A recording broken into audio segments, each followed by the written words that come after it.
our son that passed 11 years ago this year was 46 years old. He was the one that had been diagnosed with the brain biopsy, but and he was non-symptomatic, had double pneumonia.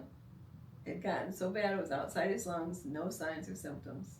Wow. And I was leaving I'm getting off subject here, but no, you're fine. I was leaving I tucked them all in they each had their own bedroom, and I tucked them all and got them all ready, but they had TVs, their rooms were watching TV, but I was walking down the hall, and Tommy who yelled, "Ma," which he could hardly do anymore. And I turned around and I ran back to his room, and he was hardly, he was heavy gasping, he could hardly breathe.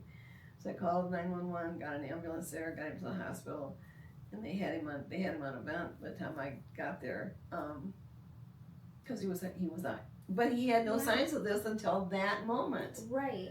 And he was breathing okay. He was no temperature, no fever. Anyways, they sent him home 3 or 4 or 5 days later. They sent him home. They said he would only live 3 or 4 days because it had gotten outside the lungs. Yeah. And the medication they were giving could not reach that spot, so they couldn't heal this. And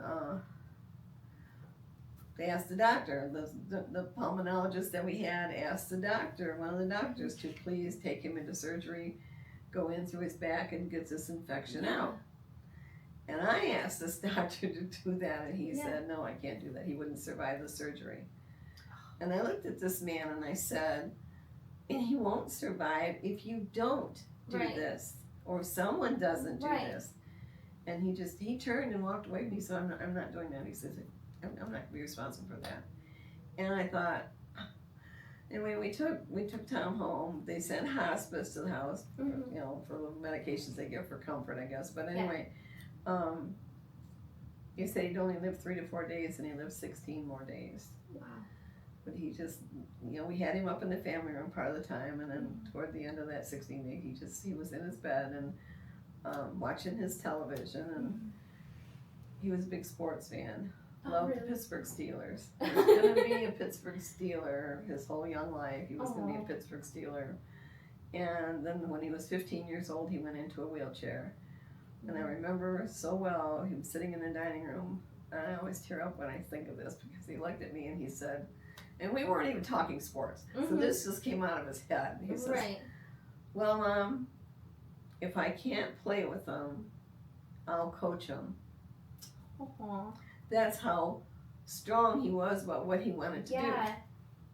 And I'll never forget that. Never, ever forget that. Wow. So, which is, Yeah.